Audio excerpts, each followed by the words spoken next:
chaque année, avec Julien, on demande au Seigneur, quel est le thème sur lequel tu veux qu'on appuie? On a des classeurs avec des messages, mais c'est vrai que l'idée, ce n'est pas d'apporter des messages pour apporter des messages, mais la parole de Dieu, le Seigneur, il a prévu qu'elle arrive au bon moment pour les bonnes personnes et pour les bonnes situations. Et c'est alors que cette parole, c'est un réma, c'est une parole révélée. Et donc, chaque année, on a plusieurs messages, mais il y a un thème particulier sur lequel on appuie. D'ailleurs, toute une année, ça a été la joie du Seigneur et ma force. Et là, cette année, on a vraiment à cœur de parler sur le prophétique, c'est-à-dire à la fois encourager le peuple de Dieu à rentrer dans une plus grande dimension du prophétique, parce que beaucoup de choses, si elles ne sont pas libérées avec la bouche ou par des actes prophétiques, elles ne vont pas s'accomplir. Est-ce que vous comprenez? Et nous croyons que le peuple de Dieu est appelé à être un peuple prophétique. Maintenant, ce n'est pas parce que vous avez eu votre permis de conduire que vous devez prendre les sens interdits et griller les stops. Eh bien, l'année de même avec ce domaine du prophétique, beaucoup de gens, parfois, lorsqu'on leur dit qu'on va parler sur ce sujet, ils disent « Oh non, non, ça suffit. On connaît trop de gens déséquilibrés qui prétendent être prophétiques. » Mais justement, lorsque le prophétique vient vraiment de Dieu, il ne vient pas mettre plus de confusion dans ta vie que ce qu'il y a déjà. Il vient remettre de l'ordre. Et c'est pourquoi l'apôtre Paul nous dit d'analyser toutes choses. Parce que tout ce qu'on nous présente comme étant le prophétique est loin de toujours bénir l'Église de Jésus-Christ. Oh, Dieu, il nous donne ses dons pour nous faire du bien. Il nous donne notre permis de conduire pour qu'on arrive à se déplacer plus vite, qu'on fasse monter des gens dans la voiture avec nous, qu'on bénisse les autres, pas pour qu'on les écrase. Amen.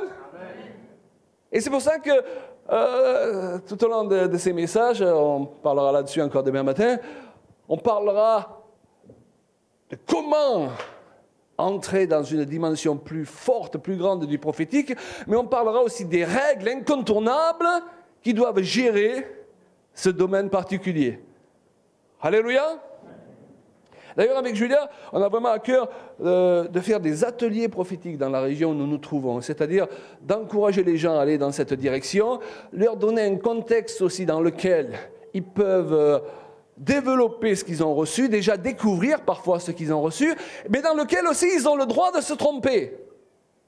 Vous savez que ce n'est pas grave de se tromper quand on est capable de le reconnaître avec humilité?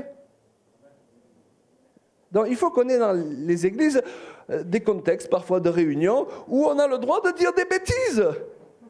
Vous savez qu'une des meilleures façons d'apprendre dans la vie, c'est en se trompant. Amen. Mais si on nous donne le droit de nous tromper sans nous juger, nous, en retour, nous avons le devoir d'être humbles et enseignables. Ça doit marcher dans les deux sens. Amen. Alors, la conséquence par excellence de la présence de l'action du Saint-Esprit sur les chrétiens, elle est clairement exprimée dans le chapitre 2 des Actes, où le Saint-Esprit est répandu sur les disciples. Et à la vue de ce qui se passe, Pierre dit aux gens qui observent, là, voilà, ce que vous voyez là, c'est ce qu'avait prophétisé le prophète Joël. Je répandrai de mon esprit sur toute chair et il y a quelque chose qui se passe. Comme il est dit ailleurs, ils ont reçu le Saint-Esprit, comme vous le voyez, l'entendez donc. L'Esprit de Dieu vient dans notre vie pour que quelque chose se passe, qui se voit et qui s'entend. Et ils prophétiseront. Maintenant, moi je crois qu'ils prophétiseront, là dans ce contexte particulier, il est fait, parce que prophétiser signifie transmettre son inspiration, il est fait allusion à beaucoup plus que le simple don de prophétie dont il est question dans 1 Corinthiens 14. Et d'ailleurs, déjà là, il est dit, vous pouvez tous prophétiser. Mais là, ce jour-là, les gens parlaient dans une langue que certains comprenaient, donc pour ceux qui la comprenaient, ils prophétisaient de manière compréhensible. On pourrait dire, ils manifestaient le don de prophétie. Pour ceux qui ne comprenaient pas, c'était du parler en langue. Et puis, il n'y avait pas que ça. Les gens qui passaient se sont rendus compte quand même qu'ils avaient l'air bizarres, les gars. Ce qui leur a fait dire, mais ils ont bu. Ils sont pleins de vin doux. Non, vous savez, lorsque les gens vous trouvent bizarre, c'est parfois un compliment. Ça veut dire que l'Esprit de Dieu est en train d'agir au milieu de vous. Si vous trouvez un peu ivre dans l'esprit, ou beaucoup, c'est pas grave. À condition que vous ne soyez pas ivre pour de bon. Et puis, il continue. Le prophète Joël disait, « Et vos jeunes gens auront des visions, vos vieillards auront des songes. » Waouh! C'est la vie normale de l'Église, ça. Vous savez pourquoi j'écris ces brochures? C'est pas parce que je me suis dit, tiens, les ministères itinérants, ils ont tous des livres, moi aussi, il faut que j'ai des livres à vendre. C'est pas du tout ça. C'est qu'à la suite d'une réunion comme celle-ci, je me suis dirigé vers notre stand, sur lequel nous avions déjà quelques livres et quelques CD, il y a plusieurs années, et j'y ai vu des brochures que je n'avais pas encore écrites. Waouh! J'ai même vu un des titres, là, qui se trouve sur la table, qui s'appelle « Comprendre les ministères féminins ». Parce que Dieu veut rétablir beaucoup de choses qui ont été déséquilibrées dans l'Église ces dernières années, entre autres, que se lèvent les femmes pour servir avec la puissance de l'Esprit. Je n'ai pas prémédité d'avoir une vision. Je suis juste allé à la table pour voir si on avait besoin de moi pour vendre les livres et les CD. Et j'ai vu des brochures que je n'avais pas encore écrites. Donc qu'est-ce que j'ai fait? J'ai obéi à la vision. Alors, ça ne veut pas dire que tous les gens qui ont des visions, vous avez les gens qui ont des visions tous les jours, toutes les nuits et toutes les heures, on doit les prendre au sérieux. Amen? C'est pourquoi on y reviendra, il faut analyser toutes choses. Mais Dieu veut ouvrir nos yeux spirituels. Lorsque j'étais pasteur, dans une autre vie, Dieu m'a délivré, alléluia. Lorsque j'étais pasteur, et j'aime les pasteurs, amen, je sais, on prend beaucoup de plaisir avec mon épouse de visiter des églises, de fortifier les pasteurs. On connaît le prix qu'ils ont à payer, alléluia. Et dans une réunion comme celle-ci, il y a une femme d'origine maghrébine qui est rentrée. Je ne la connaissais pas, d'où l'intérêt de son témoignage, elle n'était pas conditionnée. Et pendant toute la réunion, elle ouvrait de grands yeux, elle restait debout à la porte là-bas. Et à la fin de la réunion, elle s'approche de l'estrade, elle est en train de chercher quelque chose. Et je lui dis, madame, vous cherchez quelque chose, vous avez besoin de... Elle me dit, où ils sont les spots? Vous avez éteint les spots? Je lui dis, quel spot? Elle me dit, mais là, à droite, là, il y avait une énorme lumière. Je lui dis, non, vous voyez, il n'y a pas d'interrupteur, on n'a pas éteint de spot. Alors, c'est déjà pas mal, hein? Mais elle a continué en disant, et le Gandhi là-bas? Où il est le Gandhi là-bas? Elle, pendant toute la réunion, c'est pour ça qu'elle n'arrivait même pas à s'asseoir, quoi. Elle suivait la réunion avec les yeux grands ouverts. Elle voyait Jésus au milieu d'une grande lumière sur l'estrade. Moi qui prêchais, je ne le voyais pas. Ceci pour vous dire que ce n'est pas toujours les yeux de tous les gens qui s'ouvrent. Mais quand elle est venue me dire ça, wow, cette parole, c'était une action prophétique de Dieu pour me dire, vas-y, continue, Claude, tu es dans la bonne direction. Jésus, il ne t'a pas lâché. Et quand on est dans le ministère, on a régulièrement besoin que le Seigneur nous dise « je ne t'ai pas lâché », surtout quand ça souffle fort, ok? Parfois, le diable, il arrive, il nous dit « mais qui s'intéresse à ce que tu racontes, là ?» Quand on passe par une mauvaise phase, alors quand des gens voient Jésus ou voient des anges, et régulièrement, des personnes qui venaient pour la première fois dans notre église, venaient nous poser aussi cette question à la fin de la réunion, mais qui c'était le gant blanc là, qui se promenait dans les allées? Et nous, on ne voyait pas de gant blanc qui se promenait dans les allées. Ce que je veux vous dire, c'est que Dieu, il veut ouvrir nos yeux. Amen. Il nous parle de diverses manières. La Bible dit, vos jeunes gens auront des visions, vos vieillards auront des songes. Et bien, ça me rassure parce que j'ai eu une vision pour la brochure. Je n'ai pas eu un songe. Donc Dieu juge que je suis encore assez jeune. Alléluia. Et puis, moi j'ai beaucoup d'histoires comme ça à raconter, non pas parce que, vous savez, moi je ne suis pas du tout mystique. Si je vois quelque chose, je vois quelque chose. S'il n'y a rien à voir, j'ai rien vu. Ma femme, elle est plus dans les rêves, dans les images. Elle peut rêver la nuit. Hop, elle se réveille, elle va aux toilettes, elle revient, elle se rendort, elle continue son rêve. Moi je ne peux pas, je ne fonctionne pas comme ça. Donc quand je dis j'ai vu quelque chose, j'ai vu quelque chose. On fonctionne différemment, vous avez remarqué? Et je voudrais vous dire qu'il y a quelque chose sur la réunion, parce que ça fait des années qu'on vient, mais ces 3 dernières années, on vient carrément 3 semaines. On visite de nombreuses églises. Mais je crois que chaque fois, on a une expérience particulière. Et il y a un peu plus de 2 ans, c'était avec des personnes dont, peut-être humainement parlant, j'aurais pensé, Dieu ne va pas trop se manifester là. C'est des gens qui sortent du milieu catholique, mais qui avaient soif de la parole. Et quand les gens ont soif, il faut leur donner à boire, au lieu de les juger. Amen. Et j'étais en train de prêcher comme ça. Il y avait à peu près 200 personnes, il y avait une allée à gauche, dans une allée à droite, et je marchais dans l'allée. Moi, j'aime bien bouger quand je prêche. Et à un moment donné, j'ai regardé dans l'allée de droite et j'ai vu 5 anges. Et pour vous dire que c'était précis, ils étaient blonds, les cheveux raides, coiffés en arrière. Pourquoi? Je ne sais rien. Je ne pense pas qu'ils sont tous comme ça, ok? Et il y avait ce que j'aurais pu appeler l'ange en chef qui passait devant les 4 autres, là. Et les autres, ils avaient leurs mains comme cela. Et sur leurs mains, il y avait des manteaux qui étaient posés. Et chaque fois que l'ange qui passait devant eux voyait une personne qui, à l'écoute de la parole, était prête à changer son manteau de douleur, son manteau de dépression, son manteau de maladie, et de combien de manteaux ce monde nous charge. Et parfois son manteau de religiosité, de combien de manteaux l'Église peut nous charger aussi.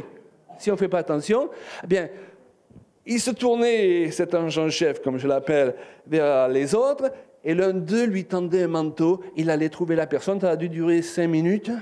Moi, je parlais, je regardais ça, et il faisait un échange de manteaux. Le Seigneur m'a dit, tu ne verras pas les anges chaque fois, et je ne les ai plus revus, si vous voulez savoir, ok? Mais le Seigneur m'a dit, quand les gens recevront la parole, de plus en plus, il y aura un échange de manteaux. Quand ils seront dans une attitude de foi. Donc vous pouvez sortir avec un nouveau manteau ce soir. Alléluia. La Bible dit qu'il y a des anges au sein de l'Assemblée. Ce n'est pas parce qu'on ne les voit pas qu'ils ne sont pas là. Maintenant, je vous mets en garde. Moi, je ne suis pas quelqu'un qui croit le premier gars qui vient me trouver en me disant « j'ai vu un ange ». Il y a des gens qui sont mystiques, même dans nos églises évangéliques, et qui sont toujours dans l'extrême. Ils voient des choses qui ne viennent pas toujours de Dieu. Donc, si le gars vient te dire « Bon, ce matin, je suis levé, j'ai vu mon ange, comme tous les matins, je l'ai envoyé chercher le pain pour mon petit déjeuner. » Bon, écoute, fais attention, c'est un conseil. OK? Parce que la Bible parle de visions, d'anges, mais Paul, Pierre, ils ne voyaient pas des anges tous les jours, ils n'avaient pas des visions tous les jours. Nous sommes d'accord? Maintenant, parfois, lorsque quelqu'un nous dit « j'ai eu une vision, j'ai vu un ange », je dis « mais il y a un truc qui ne va pas là ». Mais ce n'est pas le fait que certains aient des visions ou voient des anges qui devrait nous inquiéter, c'est qu'il n'y en ait pas plus qu'en voit. Amen? Donc Dieu va nous amener dans une nouvelle dimension du prophétique. Et je crois que cette expression « ils prophétiseront » faisait allusion à tout ce qui s'est passé le jour de la Pentecôte et plus à venir aussi. Et c'est pourquoi il y a des paroles prophétiques. Il y a des actes prophétiques. Il y a des signes prophétiques qu'on est appelé à reconnaître. Il y a des chants prophétiques. Certains chants même qu'on a composés à certaines périodes de notre vie, je me rappelle toujours dans cette période où nous étions pasteurs, avant de démarrer les réunions, on se retrouvait là pour prier, et le nombre de chants qui nous venaient en parlant en langue, si bien qu'avec Julia, comme un avenir en espérance par exemple, on montait sur l'estrade et on finissait le chant sur l'estrade. C'est pas humain ça. Et le chant a une onction particulière. C'est-à-dire, si moi je suis à plat, je prends la guitare, je commence le chant, et d'un coup, il me remonte le moral, le chant. Parce que l'onction n'est pas sur moi, elle est sur le chant. Vous connaissez ça? Parce que c'est un chant prophétique. Alors, tous les chants, et qui peuvent nous encourager, qui peuvent nous bénir, ne sont pas obligatoirement des chants prophétiques. OK? Il y a des paroles prophétiques. Et ma femme m'a surpris plus d'une fois avec des paroles prophétiques. Il y a plusieurs années, on est passé par une période où on avait prêté de l'argent à des gens, ils n'avaient pas pu nous le rendre, donc on s'est retrouvé à moins beaucoup. Vous connaissez moins beaucoup? Vous les connaissez? Okay? Et dans la même période, l'agence qui nous louait notre maison depuis 23 ans, où on grandit nos enfants, voulait reprendre la maison, nous envoie un courrier, on n'avait plus que 6 mois. C'est comme si le diable nous disait « Je vais vous mettre à la rue ». Avec mon épouse, Après un temps de jeûne et de prière. Et là, en pleine prière, ma femme se lève, dit « Moi, je refuse de louer, je veux acheter, je vais acheter. » Et moi, l'homme de foi, je lui dis « Chérie, calme-toi. » Ça ne vous arrive pas que... Moi, parfois, le Seigneur, il me dit « Tu devrais relire une de tes brochures, quand même. Hein? » Et connaissant ma femme, je me suis dit « Non, là, c'est pas normal. Elle n'est pas dans un état normal. Elle est en train de prophétiser. » Et qu'est-ce que j'ai fait? Je me suis mis en phase avec elle. Elle m'a entraîné dans l'esprit prophétique. Et vous voulez savoir? En l'espace d'une semaine, 15 jours, combien? Ouais. On a appris qu'on avait droit à un héritage de notre vivant, une somme qui était dans la famille. On en ignorait l'existence. La Bible dit « Je te donnerai des trésors cachés, des richesses dissimulées. » Ça veut dire qu'ils sont loin, mais ils sont cachés. OK? Et on parle avec quelqu'un dans notre famille qui nous dit « Ouais, donc ce que vous avez besoin, c'est d'une maison. Eh bien, achetez-la. » Nous, on est là, mais... Ben voilà, vous allez là et vous prenez ce dont vous avez besoin, vous achetez la maison. Donc on est passé de moins beaucoup à acheter une maison content, parce qu'on était content.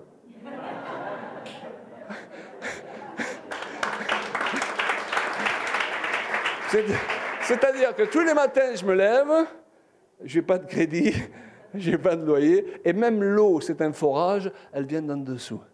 Et pendant des années, on avait écrit un chant avec mon épouse, moi et ma maison, nous servirons l'Éternel. Et j'ai toujours dit, un de ces jours, Dieu me donnera une maison.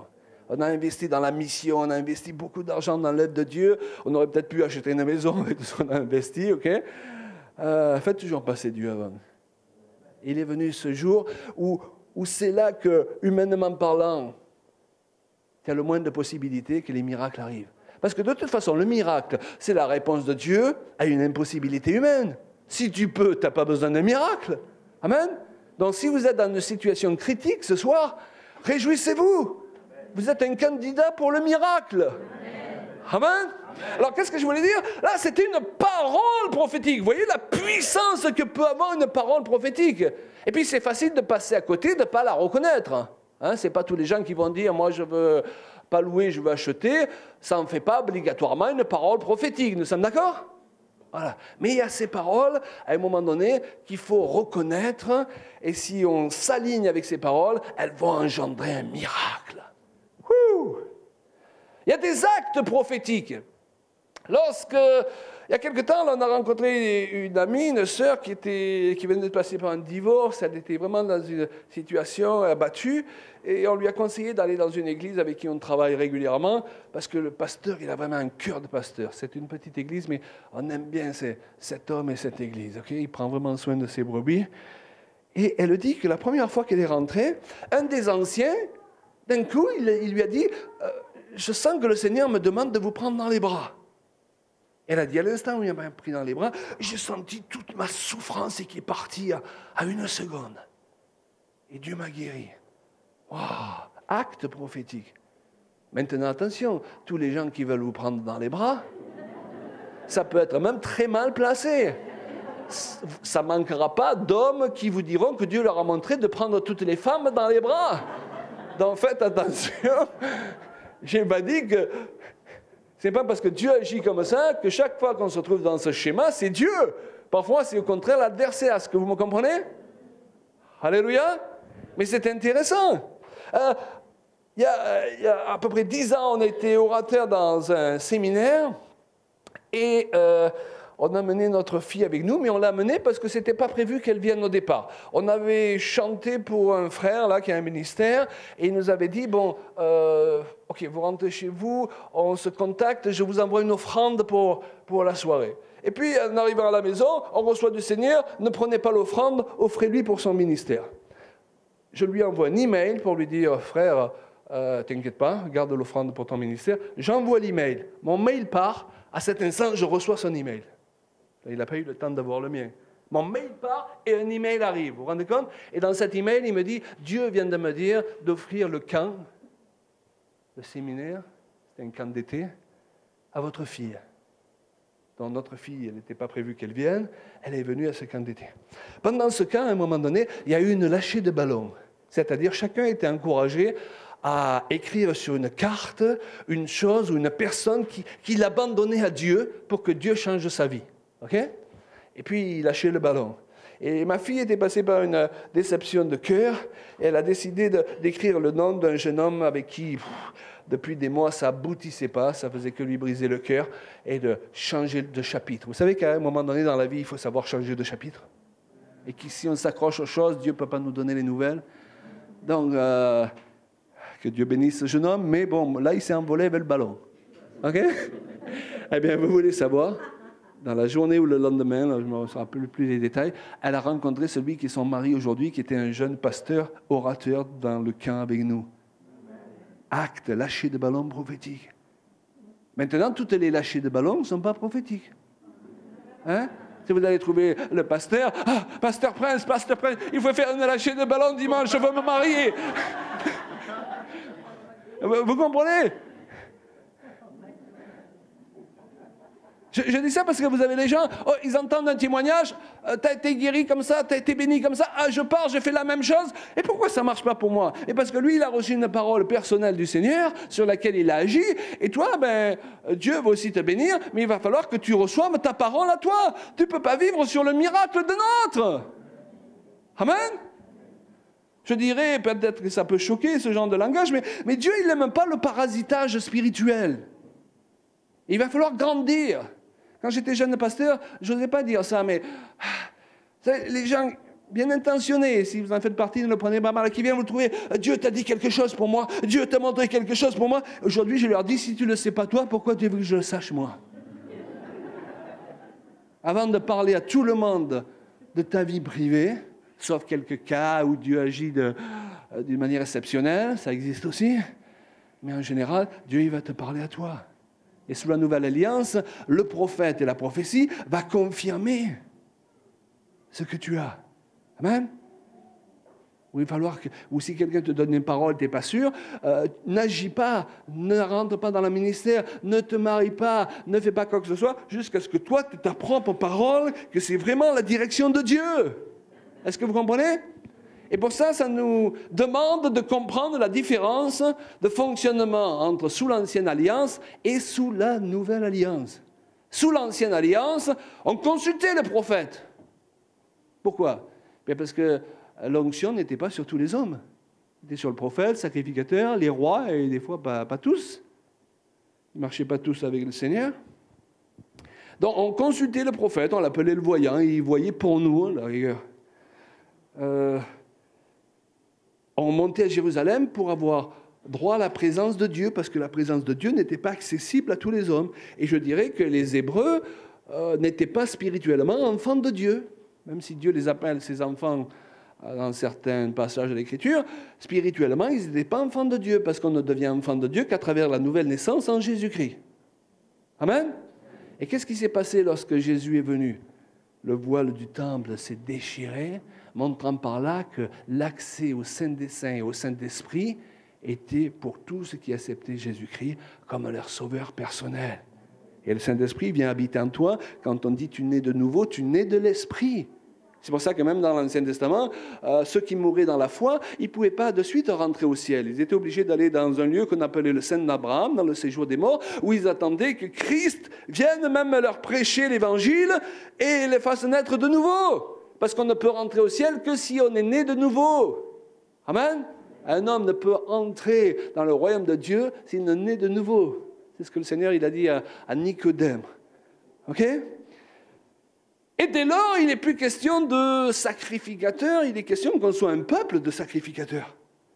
Maintenant, oui, Dieu a placé des apôtres, il a placé des prophètes, il a placé des évangélistes, il a placé des pasteurs. Alléluia. Je dirais encore faut-il que tous ceux qui s'amusent à porter ces titres en soient de vrais apôtres, prophètes et autres, ce qui est loin d'être le cas. D'où nous devons analyser les gens auxquels nous avons affaire. Amen. Parce qu'il y a des gens aujourd'hui, ils aiment les titres. Mais ce n'est pas tant les titres qui sont importants, c'est ce que tu es vraiment. Donc moi, je vous conseille souvent d'en dire moins, et quand les gens y grattent, ils en trouvent plus, qu'en dire trop, et quand on gratte, on en trouve moins. Vous connaissez ces gens, parfois, ils sont là pendant 2 heures, ils suent, ils crient, l'Éternel, et pendant toute l'heure, tu dis, mais qu'est-ce qu'ils racontent? À la fin, tu dis, j'ai rien compris. J'ai pas entendu Dieu. Moi, j'aime en avoir pour mon offrande. Alléluia. D'ailleurs, je ne sais pas si on a une offrande, mais si tu n'en as pas pour ton offrande, déjà donne pas, ou si c'est trop tard, tu as déjà donné, viens reprendre ce que tu as donné. Sauf que si tu as mis 20 euros, reprends pas 50 euros. Allez. Moi, j'aime bien les pépites. J'écoute un serviteur de Dieu, je vois une vidéo, j'aime bien les pépites, quoi. OK? Vous savez ce que c'est, les pépites? C'est quelque chose qui te nourrit. Mais quand ça tourne autour d'un point, ça n'en finit plus, et c'est des grands gestes, et qu'il n'y a rien derrière, je doute que le ministère en soit vraiment un. Et dans les temps dans lesquels nous sommes entrés, nous allons avoir de plus en plus de gens qui prétendent être loin de ministères qu'ils n'ont pas reçus. Et de gens qui veulent prophétiser dans notre vie, alors que ce n'est pas l'esprit prophétique qui vient d'en haut qui parle à travers eux. C'est pourquoi l'apôtre Paul nous dit « examinez toutes choses ». Vous voyez, je veux à la fois ce week-end vous encourager à désirer rentrer dans une dimension supérieure du prophétique, mais de notre côté, n'appelez pas tout prophétique. Vous connaissez ces gens pour qui tout est prophétique? Ah, j'ai vu un nuage ce matin, c'était prophétique. Il y a eu la pluie, c'était prophétique. J'ai mangé ça, c'était prophétique. Ça peut, mais quand l'idée, ce n'est pas de vous obséder par le prophétique. C'est de vous permettre de vivre des expériences surnaturelles qui vont produire un fruit réel dans votre vie. Parce que vous voulez savoir? Je ne sais pas, vous n'en avez pas assez, vous, de faire des enterrements de chrétiens? Vous n'avez pas assez de voir tous ces gens malades, ces gens qui meurent du cancer à droite et à gauche? Vous ne pensez pas qu'il y a quelque chose de plus qui doit venir dans l'Église, là? Moi, j'ai des amis qui sont morts dernièrement, on prie pour eux, et puis d'autres s'en sont sortis, les prières ont marché, je ne remets pas en question que Dieu agit, alléluia. Mais je pense que Dieu, il a autre chose pour l'Église. Et vous savez, notre sagesse, qu'on amène tous les jours avec nous, c'est un don de Dieu. Et le Saint-Esprit la développe. Notre intelligence, c'est un don de Dieu. Et je dirais même notre foi qui nous a permis d'être sauvés, c'est un don de Dieu. Mais pour déclencher certaines bénédictions et produire certains miracles, ça ne suffit pas. Tu vas avoir besoin d'une autre foi que ta foi. Tu vas avoir besoin du don de foi, de la foi de Dieu qui te saisit à un moment donné. Amen. Tu vas avoir besoin de la parole de connaissance. C'est-à-dire que ce flash de connaissance qui vient de la connaissance de Dieu. Ce flash de sagesse, à la rigueur, si toi tu avais dû faire la chose avec ta propre intelligence, tu aurais fait le contraire et Dieu te montre, non, c'est ça qu'il faut faire. L'autre jour, j'étais confronté à une situation et je ne savais plus par quel bout la prendre. Ça a duré 3 jours. Puis à un moment donné, je suis allé prier un peu plus intensément. Je suis allé dans mon jardin. Hop, en 5 minutes, même pas, flash, la réponse est arrivée. Et j'ai réglé, 105 minutes plus précisément. La réponse est arrivée en une fraction de seconde et j'ai réglé le problème que je n'arrivais pas à régler depuis 3 jours en 5 minutes. Parce que d'un coup, c'était plus ma sagesse. C'était plus ma faculté de raisonner. C'était une parole de sagesse, venant de la sagesse de Dieu. Vous comprenez? Il y a des choses, Dieu il a équipé l'Église pour qu'on puisse dépasser nos limites.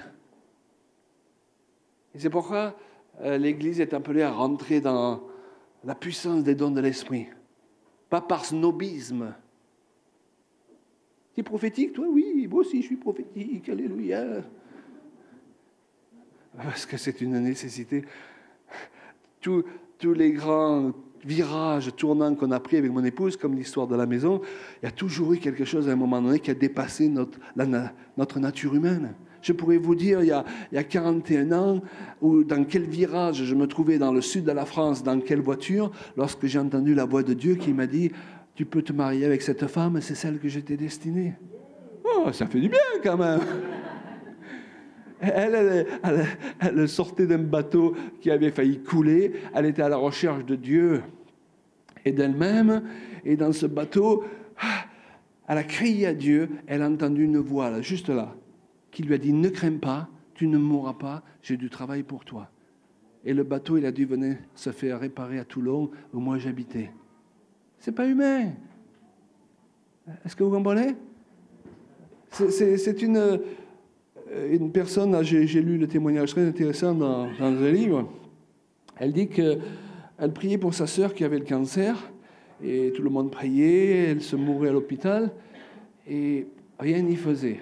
Et à un moment donné, elle a eu une vision. Et dans la vision, c'est comme si elle a été projetée dans la vision. Elle s'est vue face à une prison, et dans cette prison, il y avait sa sœur. Pourtant, sa sœur était physiquement dans un lit d'hôpital, ok ?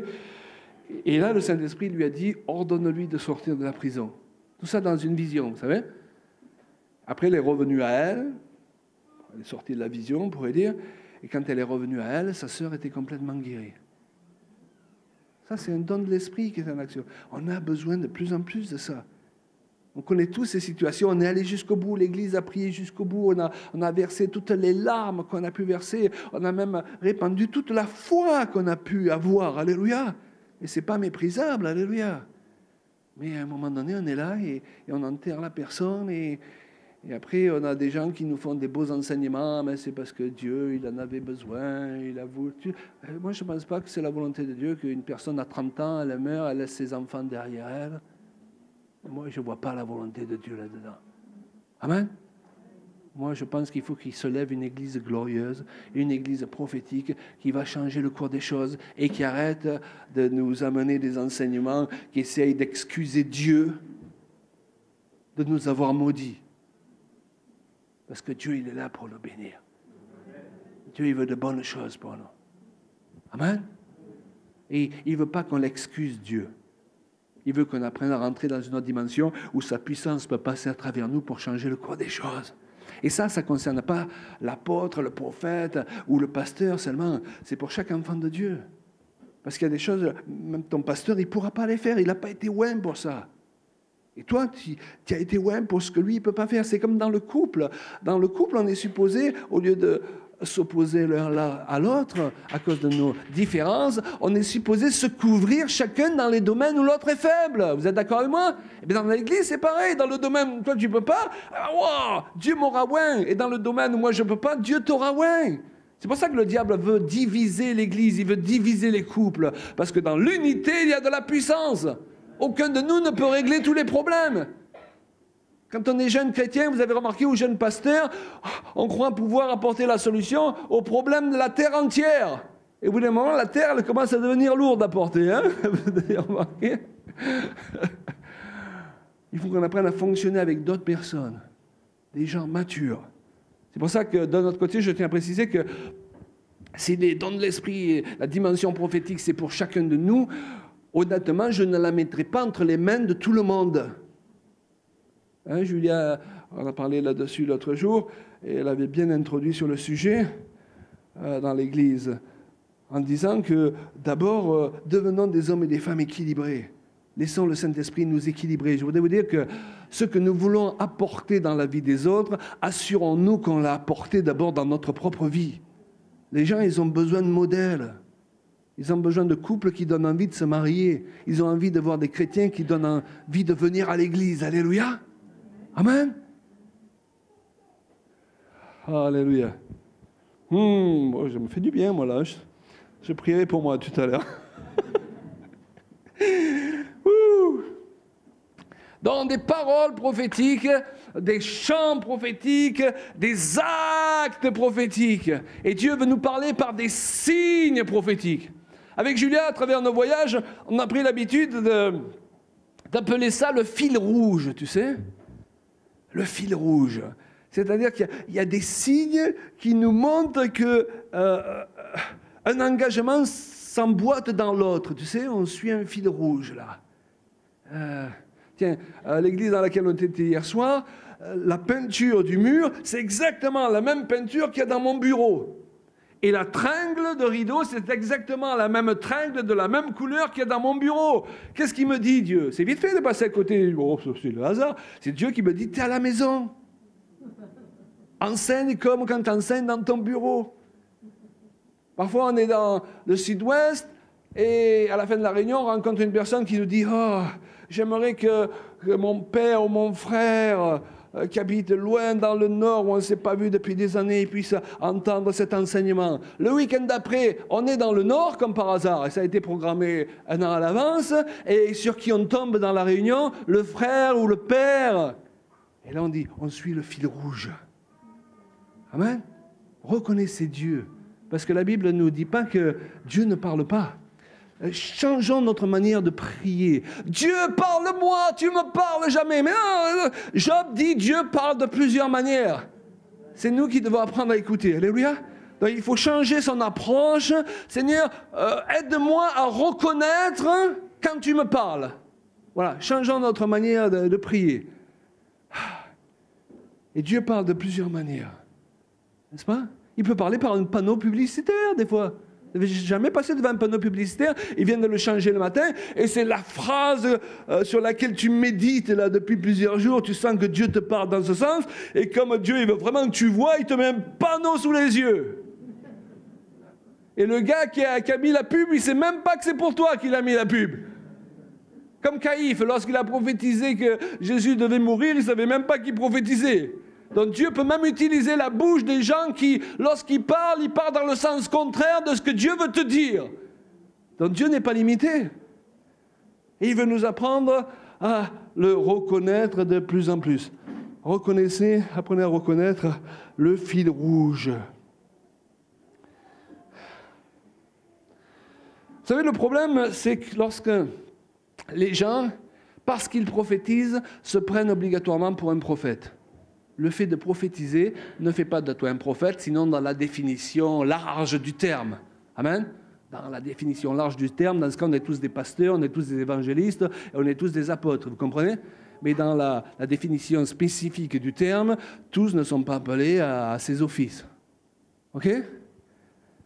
Et ce qui se passe, c'est que beaucoup de gens qui sont humbles, quand ils commencent à rentrer dans les choses de l'esprit, ils tombent dans l'orgueil. Ils veulent qu'on les déclare étant le prophète de l'année. Et là, ils veulent commencer à dire aux autres ce que doit être leur vie. Ils veulent aller trouver le pasteur pour leur dire comment il doit diriger son église. L'humilité paye et l'orgueil abaisse.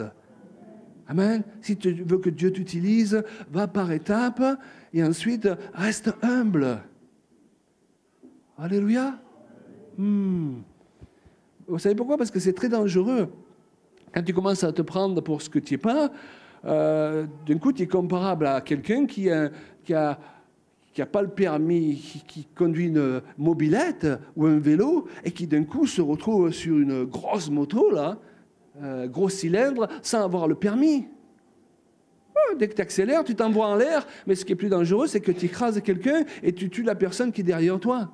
Et beaucoup de ces personnes, ils entraînent beaucoup de gens derrière eux sur la moto. Et quand ils se prennent le mur, les autres, ils sont blessés, ils sont tués. Donc Dieu nous donne ces dons, pas pour qu'on devienne des excités et des orgueilleux, pas pour qu'on joue à celui qui est le plus spirituel. Il nous donne ces dons pour nous bénir. D'ailleurs, il nous donne les ministères, pourquoi?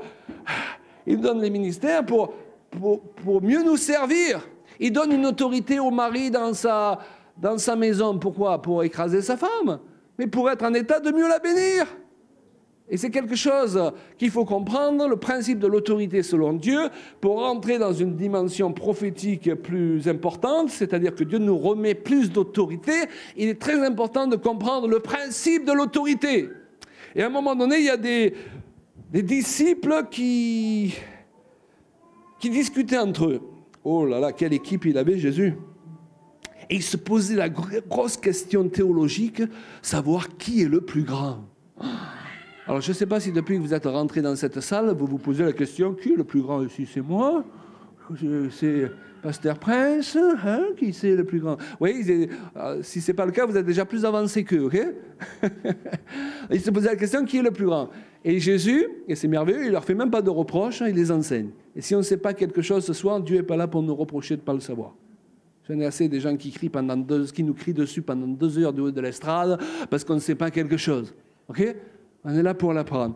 Et Jésus il donne un merveilleux enseignement sur l'autorité. Il dit, voyez ceux qui dominent les nations, là, ils profitent de leur autorité pour profiter des autres. Il ne faut pas qu'il en soit de même au milieu de vous. Quand Dieu te donne une autorité, ce n'est pas pour dominer les autres, ce n'est pas pour profiter d'eux, c'est pour les bénir. Amen. D'ailleurs, des fois on dit le mari est le chef de la femme. Oui, chef en grec, ça signifie source de bénédiction. Toute femme bien dans sa tête, elle a envie d'avoir un chef qui est une source de bénédiction. Mais elle n'a pas envie d'avoir un gros macho qui rentre tous les soirs et qui la traite n'importe comment. Amen. Donc c'est important qu'on ait la bonne définition quand on lit la Bible qui correspond à l'Esprit de Dieu. Parce que certains, ils lisent ces choses-là et ils leur donnent la définition du monde. Mais en Christ, ça ne doit pas marcher comme dans le monde. Et Christ leur a fait une démonstration en leur lavant les pieds. Comment l'autorité marche dans le royaume de Dieu. Il est bien de rechercher les dons de l'Esprit. Et ça ne sert à rien de dire « Ah, il suffit d'avoir l'amour, les dons, ce n'est pas important. » Ben, les dons te permettent de mieux exprimer l'amour. C'est bien de dire à l'aveugle que Jésus l'aime, mais si tu peux lui imposer les mains et qu'il retrouve la vue, wow, il va voir que Jésus l'aime. Wouh, alléluia. Il ne va plus en douter, là. Vous comprenez? Voilà. Simplement, je ne vais pas être long, dans 1 Corinthiens, vous avez le chapitre sur les dons, chapitre 12, 1 Corinthiens. Vous avez le chapitre 14 sur l'exercice des dons et des ministères dans l'Église, même si c'est limité, ok? Et au milieu, évidemment, entre le 12 et le 14, vous avez on va voir si vous suivez, le 13, qui parle de l'amour. Alors pourquoi le Seigneur, il a fait en sorte que ce chapitre-là, il soit au milieu des chapitres qui parlent des ministères et des dons, parce qu'il veut nous faire comprendre que dans son raisonnement à lui, il n'a jamais prévu que les dons de l'Esprit et les ministères fonctionnent sans le fondement et la motivation par excellence de l'amour. Amen. On n'est pas là pour être en compétition, on est là pour se servir les uns les autres. On n'est pas là pour savoir qui a le plus grand titre. C'est la mode aujourd'hui. Certaines personnes, si vous ne les appelez pas apôtre un tel, responsable de la mission mondiale, internationale, intergalactique, c'est fatigant. Moi, je veux juste en avoir pour mon offrande. Alléluia. Quand j'écoute quelqu'un ou quand je vois un ministère. Alléluia. Voilà. Et nous sommes appelés à juger les prophéties, nous sommes appelés à juger les ministères, et je dirais que ce soir et tout ce week-end, vous devez juger ce que vous entendez que je vous dis du haut de l'estrade. Et si ça ne parle pas à votre cœur, vous n'êtes pas d'accord, personne ne vous force à l'accepter, parce que vous avez l'Esprit de Dieu en vous. Amen. Et vous avez absolument le droit d'accepter ou de refuser, d'examiner toutes choses. Et d'ailleurs, c'est très important, et je vais terminer là-dessus, on l'a soulevé plusieurs fois pendant cette tournée, vous savez, c'est une attitude qu'il faut avoir. Et l'humilité paye, croyez-moi. Dieu va vous faire prospérer très rapidement quand vous adoptez la bonne attitude avec les bonnes motivations. Parfois, les gens qui veulent prophétiser dans notre vie, parler de la part de Dieu sur notre vie, la manière dont il le fait nous prend de haut. Le Seigneur t'a dit, et toi tu es là. Okay? Non, la réalité est que nous sommes à égalité. Moi, j'ai le droit, et il faut, d'avoir des choses à communiquer.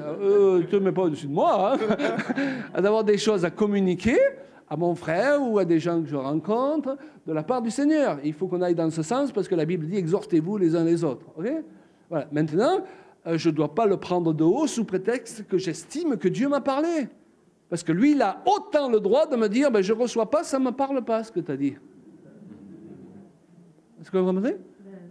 Frère, et on peut se le dire gentiment, je ne suis pas d'accord avec toi, ça ne me parle pas. Mais parfois, les gens, lorsqu'ils ont un don prophétique, ils ne vous donnent pas le choix. Je suis prophète de l'Éternel et tu ne discutes pas. Ben oui, je vais discuter. Amen.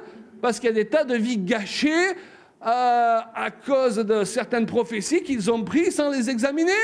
Donc si quelqu'un vient te dire, Dieu m'a montré, marie-toi avec une telle, et que Dieu ne te l'a pas montré, dis-lui, marie-toi toi-même avec. Alors on rigole, mais il y a des tas de vies gâchées parce que les gens n'ont pas appris ces règles et ce n'est même pas leur faute. Parfois, on leur a appris les règles de l'Ancien Testament. pour les rendre dépendants, on veut qu'ils continuent à nous consulter. Alors, il n'y a rien de mal à conseiller les gens. Il n'y a rien de mal à aller chercher un conseil. Amen. Et s'il y a une parole, on est ouvert. Mais vous comprenez ce que je veux dire? Mais parfois, on se met nous-mêmes en danger en fonctionnant sous un principe ancien testamentaire. Est-ce que Dieu bénissait hier et le maudit aujourd'hui? Parce que l'Esprit de Dieu habite en nous. Amen. Et tout cela, ça demande une attitude où on apprend à fonctionner ensemble, on apprend à se tromper aussi des fois. Mais frère, non, je ne peux pas recevoir cette parole, mais continue à prophétiser. On ne va pas dire aux gens, arrête maintenant de prophétiser. Et comme cette grand-mère qui un jour, elle était bien intentionnée. En plein milieu de la réunion, elle a dit, j'ai une parole de Dieu. Le Seigneur, mon peuple, sait que tu as peur. Et je te comprends, dit le Seigneur, parce que moi aussi j'ai peur, dit l'Éternel. Bon, on ne va pas lui chasser des démons, c'est pas grave. Amen. Ou cet homme, à la période de Noël, vous savez, il a donné une parole, et peut-être la parole était de Dieu aussi. Mais vous avez vu qu'on est toujours tenté de remplir les cases vides, ok? Et ça dénature, ça dévalue la prophétie. Et le Seigneur te dit, mon peuple, et le Seigneur vous souhaite à tous un joyeux Noël. Bon, c'est marrant. Maintenant, c'est moins marrant quand le gars il te prophétise que lundi, tu dois faire tes bagages avec toute ta famille et que tu dois partir en Chine. Parce que là, et plusieurs l'ont fait et ils ont perdu leur vie et leur famille. Vous comprenez? Il y a les choses où c'est marrant et il y a ceux où c'est moins marrant du tout, quoi.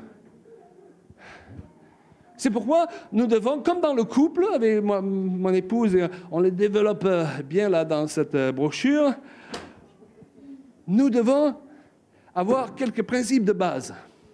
Demain, peut-être je parlerai sur les fondements du prophétique.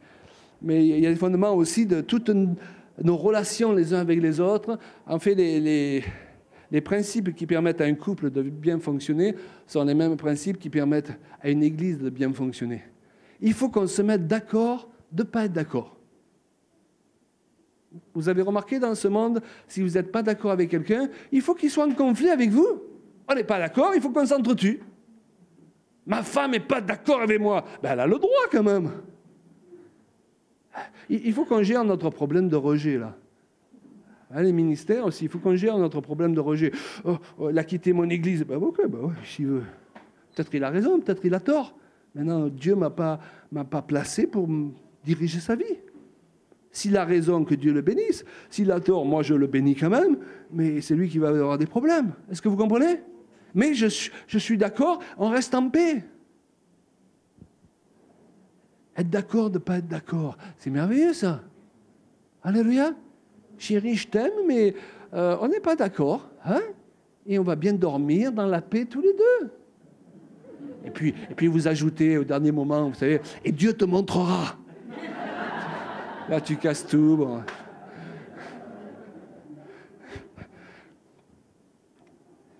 Parce que c'est quand on arrive à se mettre d'accord, ne pas être d'accord, oui, moi je crois que Dieu a parlé, moi je ne suis pas sûr, qu'on peut au moins discuter, avoir une discussion. Et dans la discussion, souvent, l'autre peut exprimer son point de vue.